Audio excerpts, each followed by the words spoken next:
Morant with a running start. Elevates. Oh, it dunks. Oh, my goodness. Tie game in overtime. Gasol will turn his heat. It's gone. Memphis on top. 7-10 remaining. Conley now with three. Count it. A 15-point lead for Memphis.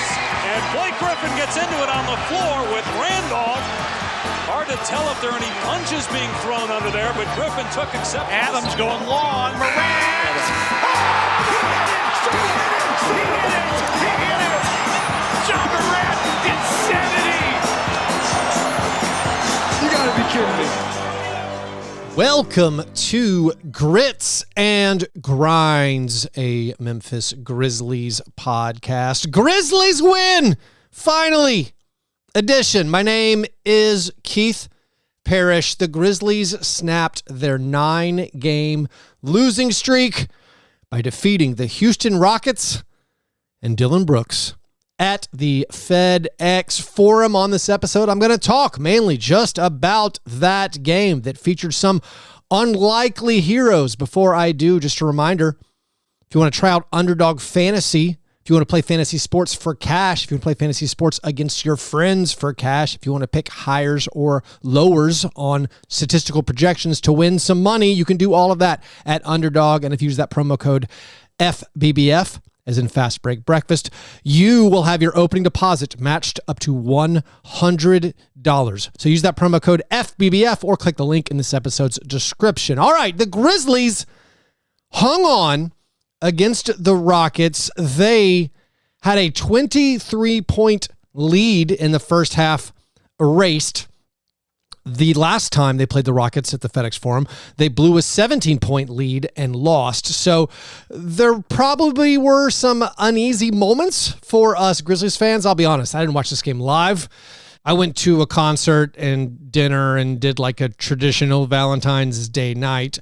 But I watched the game this morning, and I think the most surprising thing about the win, it wasn't that Jaren Jackson Jr. made some big shots down the stretch, or that Jaren was in foul trouble, or that Vince once again flirted with a triple-double, or that Gigi Jackson looked tremendous again. I think it was that the fourth quarter minutes went to Lamar Stevens and Jordan Goodwin. Jordan Goodwin making his Grizzlies debut after signing this 10-day contract, came up huge for the Grizzlies. He finished with 10 points. He made massive plays in the fourth quarter, hit a big three, had an awesome steal that led to a breakaway layup. And so the Grizzlies, behind those performances, get this win. And one thing that's really funny about this game, you know, I'd been harping in the previous two games about the Grizzlies' lack of free throw attempts. And to me, I thought that represented maybe a mentally checked out Grizzlies team. And, you know, maybe it also was just a reflection of the Grizzlies' playing style. They shoot a ton of three-pointers. They attempt the third highest percentage of three-point shots, as in a ratio or a percentage of their total overall field goal attempts. They have the third highest percentage of three-point attempts in their shot attempts. They're last in the NBA in points in the paint. For me, all of that leads to, well, yeah, your free throw attempts aren't going to be very high if you're not attacking in the paint a lot. Well, in this game, they came out launching three-pointers, as they're wont to do. Actually, their first 10 field goal attempts of the game were three-pointers. They made half of them. They jumped out to that early lead. But the fun thing about the free throw attempts, they finished this game with a season-high 41 free throw attempts. So maybe that's just your immediate regression to the mean after posting under 10 free throw attempts in consecutive games for the first time in franchise history. The Grizzlies bounced all the way back with a season-high 41 free throw attempts. They only made 28 of them, which is not good. But that was a big part of the Grizzlies getting this victory. Also, the three-point accuracy. They made 15 of 35 three-pointers. This was just the 18th game of the season where they shot 35 or fewer three-pointers. They're 9-9 in those games. And it's interesting because, like I said, they started the game where their first 10 field goal attempts, all three-pointers. They didn't attempt a two-pointer until 7 minutes were left in the first quarter. Maybe wonder, like, is that on purpose? Do they purposefully attack all three-pointers to start, and maybe that supposedly stretches out the defense? I don't know. They ended up attempting a total of 15 in the first quarter. They made 8 of 15 three-pointers in that first quarter, helped them jump out to that 36-21 lead. Then second and third quarters couldn't make three-pointers. Their three-point stroke found itself again in the fourth quarter. They made 4 out of 6 three-pointers in the fourth quarter. So if you want to add up all those stats, 12 out of 21 in first and fourth quarter three-pointers, 3 out of 14 in the middle 2 quarters. None of that means anything, I don't think. Just a random bit of trivia. Jaren Jackson Jr. made 3 of those 4 fourth quarter three-pointers. They were some big clutch shots from Jaren, who up until that point had been having a pretty brutal game. He dealt with foul trouble. He picked up his 3rd foul early in the second quarter, got that 4th foul early in the third, only played a total of 28 minutes. That's with him playing all 12 minutes in the fourth quarter. Did he foul out? No, he did not. However, if you do want to use this as an example of how handling foul trouble in a traditional manner worked out for the Grizzlies, absolutely.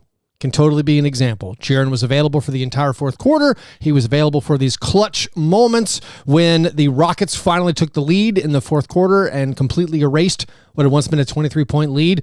Having Jaren out there and being able to play through foul trouble, I guess it worked out for him.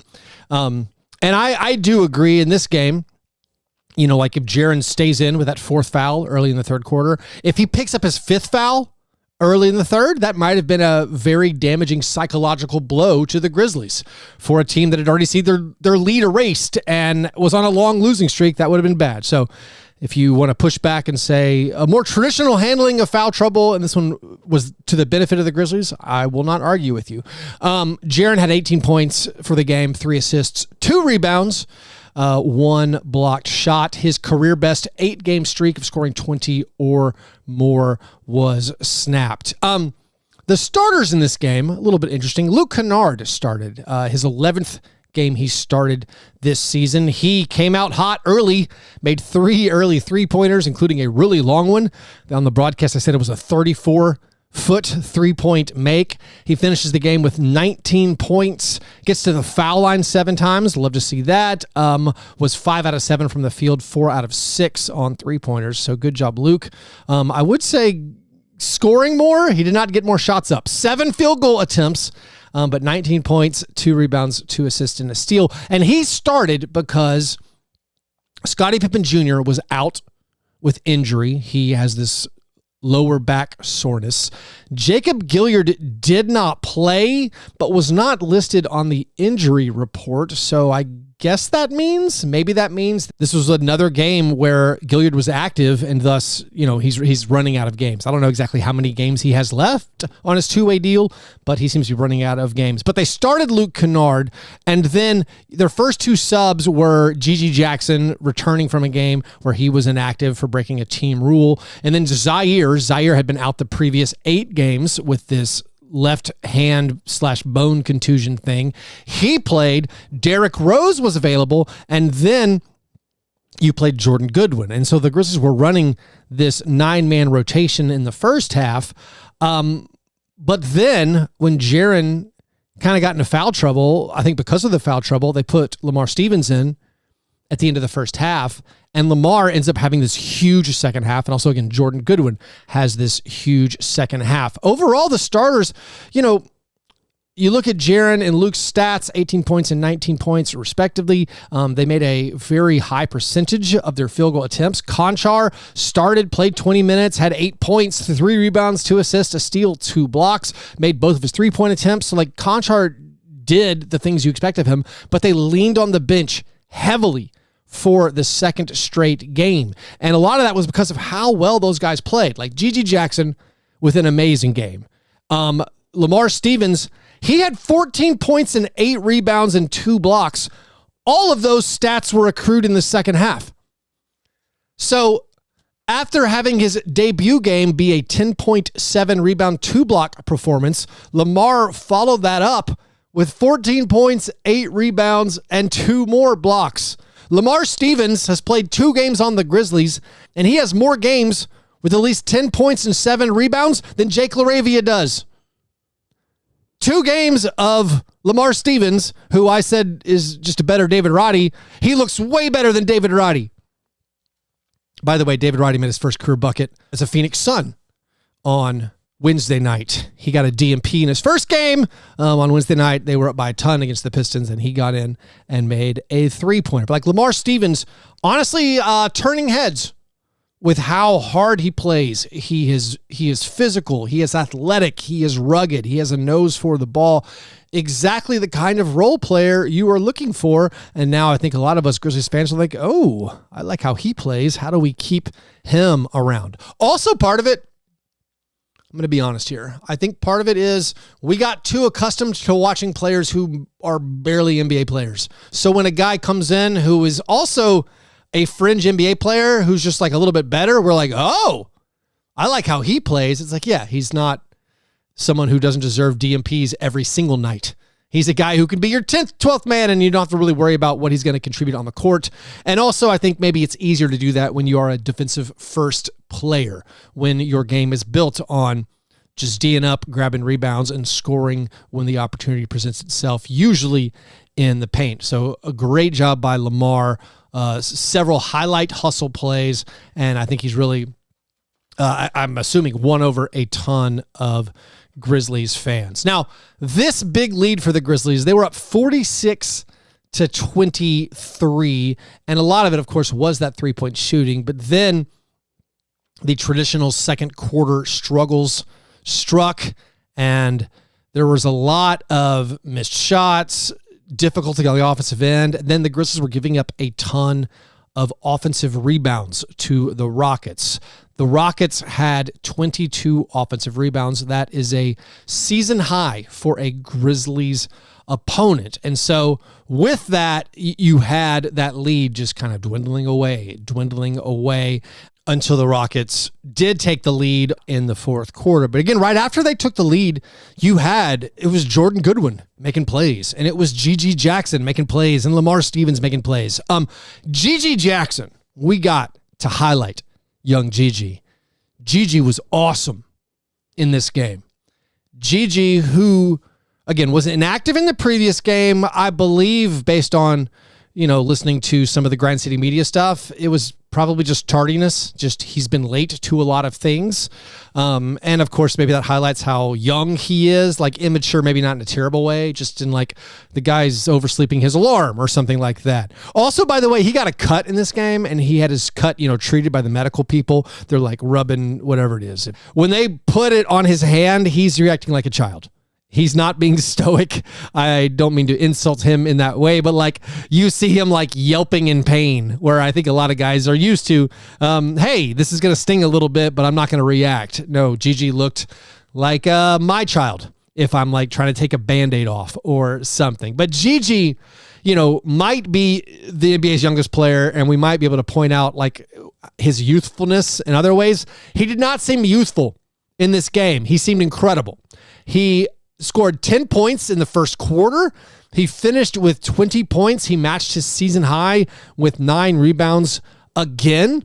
So he has a 20-point, 9-rebound, 3-block game. That's a career high for blocks. He got all 3 of those in the first half. He also made 3 3-pointers. Gigi, in his last 4 games, he's averaging 19.8 points per game, 6 rebounds per game, 1.5 blocks per game, and 1 steal per game. He's making 3 3-pointers per game on average. He has shot 50% or better in each of the last 4 games. He has an impact on winning. Sometimes you could say, all right, he's racking up stats because we're bad and he's forced to play and we're getting blown out and he's scoring a lot because of that. No, he's actually been efficient in these games, and he's kept the Grizzlies in some of these games. They might have lost, but like it wasn't because of Gigi. And in this one, he was a huge factor for how they won the game. It is the scoring diversity, which I think gets us the most excited. He's very aggressive driving the ball. In the first quarter, he came in, was doing his little Euro steps to step through the defense, to move towards the bucket. And then, of course, he's knocking down open three-pointers. His rebounding, it's not just the uncontested defensive rebound. He's getting rebounds in traffic. He's playing so well. You have to be thrilled with the potential that Gigi is showing in this game. His running mate and, maybe my favorite player, Vince Williams Jr., like I said, flirted with a triple-double, had 12 points, 8 rebounds, 7 assists, 3 steals, and a block, struggled from the field, but was a part of that season-high 41 free throw attempts for the team. Vince had a career-high 12 free throw attempts and made a career-high 10 of them. He also maybe had the play of the game. I don't know. There was a few different nominees for play of the game, like Lamar Stevens dunking on Şengün was pretty nice. But Vince Williams Jr. stealing the inbounds pass from Dillon Brooks with 2 minutes left to go in the game. I mean, what a moment for Grizzlies fans. We, of course, have a lot of feelings for Dillon Brooks, some of them mixed feelings, but seeing Vince Williams Jr. outplay Dillon Brooks, thinking about Vince Williams Jr.'s contract, $7 million going forward, compared to Dillon Brooks' contract, $86 million going forward. There's not a single Grizzlies fan, I don't think, right now who would rather have Dillon Brooks than Vince Williams Jr. Vince Williams Jr. looks like a better NBA player than Dillon Brooks. That's a stunning thing. But the play where Vince kicks the ball when Dillon tries to inbound it, and then Dillon gets the ball right back and Vince steals it, forces a turnover, the ball eventually ends up in Lamar Stevens' hands, and he gets fouled. That was such a cool play, such a big winning moment for Vince Williams Jr. The Jordan Goodwin stat line, 10 points, 3 rebounds, 3 assists, only made 1 out of 4 free throws. That part, not very good. Also got a steal and a block. So you saw him playing alongside Derrick Rose. Derrick Rose played 16 minutes, 8 points, 4 rebounds, and 3 assists. But they closed with Jaren and Vince, and then Luke Kennard, and then Lamar Stevens and Jordan Goodwin. And those are the guys who finished this out and got the victory for the Grizzlies. By the way, Luke, he now has 15 straight games of multiple threes. That's the third longest active streak in the NBA. Our old buddy / new nemesis, Dillon Brooks, by the way, he tied his career high, getting 9 rebounds. Zaire Williams, I didn't talk much about his actual performance in the game. Yes, he played. He had 1 spectacular alley-oop. That also, again, a great nominee for the play of the game for the Grizzlies. Outside of making that alley-oop, not a lot of positives really for Zaire. And also, when we think about this team going forward and we think about, Zaire and the draft pick investment in him and him being signed through next season, and we talk a lot about how he fits alongside Ja. One thing I was looking up based on, a recommendation from some of the Patreon supporters over in my Grits and Grinds Slack channel was talking about the fit of Zaire and Ja and how Zaire had a negative net rating with every player on the team this season, except for his 2-man net rating with Ja was positive. And they're like, yeah, that's evidence that he fits well with Ja. And I was looking it up and there's not a lot of statistical support for that in previous seasons. You go back to the 56-win season, Zaire's rookie year, where the Grizzlies had a really good net rating as a team, obviously won 56 games. The 2-man net rating of Ja and Zaire was +1. So +1 points per 100 possessions better than their opponent, which is pretty bad when you consider the context of this Grizzlies team being a 56-win team. Then you look at last season when the Grizzlies were still a 2 seed. They won 51 games. The Grizzlies, when Ja and Zaire were on the court together, almost -9 points per 100 possessions together. So we think that Zaire as the lob finisher pairs so nicely with Ja. Most of Zaire's great moments where we're thinking, hey, he looks really good out there, are with Ja Morant, but the actual numbers of how the team does when they're on the court together, it's not good. So just something to file away. Santi Aldama in this one. It's weird. I always almost forget to talk about Santi. I don't know why that is. Maybe it's because he didn't play the final 18 minutes of the game as they chose to ride with Lamar Stevens and Gigi Jackson as more of your power forward options. Santi had another kind of difficult shooting night, was just 2 out of 7 from the field. He had another good passing night, 4 assists. This is now 9 straight games with 2 or more assists from Santi. Had a nice blocked a dunk in this game, had a steal. He keeps getting the opportunities. Whether or not he's doing a good job at those opportunities, for me, the jury's still out. I haven't been overwhelmed or overly optimistic about how he's played basically this whole season, but it's not like that damaging either. It's just more of like, I wish more shots went in. Most of his shots, a lot of his shots, like in this game, his shots were wide open. His shots against the Pelicans, they felt so wide open, and he was just bricking so many of them. And his season-long three-point percentage is just 34%. Last season, he made 35% of his three-pointers. His overall field goal percentage is down. He's at 42.6%. A much larger percentage of his field goal attempts this season are threes. So, like, maybe that's strategy. The Grizzlies shoot a lot of three-pointers, and a huge percentage of their field goal attempts are three-pointers. That is certainly the case with Santi. That's the main reason, actually, looking at it now, that his field goal percentage is down. His free throw percentage is down. He's at 59.7% on free throws this season. That, no easy explanation for. He's got to be a better free throw shooter than that. And finally, I think we can wrap up, since the Grizzlies play back-to-back tonight, Thursday night, a nationally televised game against the Bucks. Finally, I should have pointed this out in Tuesday's episode. In the game against the Pelicans, I thought this was a neat moment where the Grizzlies played a lineup where they had 3 of their own former two-way guys on the court. You had Vince Williams Jr. Of course, he got his standard NBA contract this season, was upgraded from the two-way contract. But you had Vince Williams Jr. playing with John Conchar, who was an undrafted rookie the Grizzlies signed on draft night, gave him a two-way deal years ago.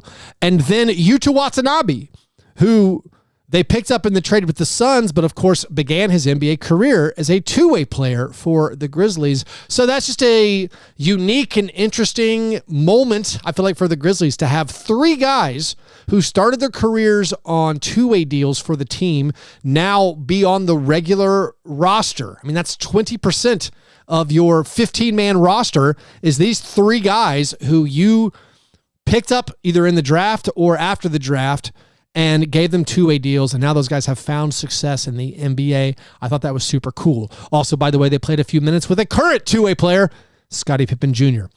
Anyways, thanks you guys for listening to these episodes. If you want to support the creation of these episodes, if you want to join that listener Slack, if you want to get some exclusive bonus content, including an extra episode I put up reacting to the trade deadline, you can get all of that at patreon.com/fastbreak breakfast. So please join up over there. If you want to try Underdog Fantasy, remember that promo code FBBF. All right, you guys have a great Thursday. I'll talk to you soon.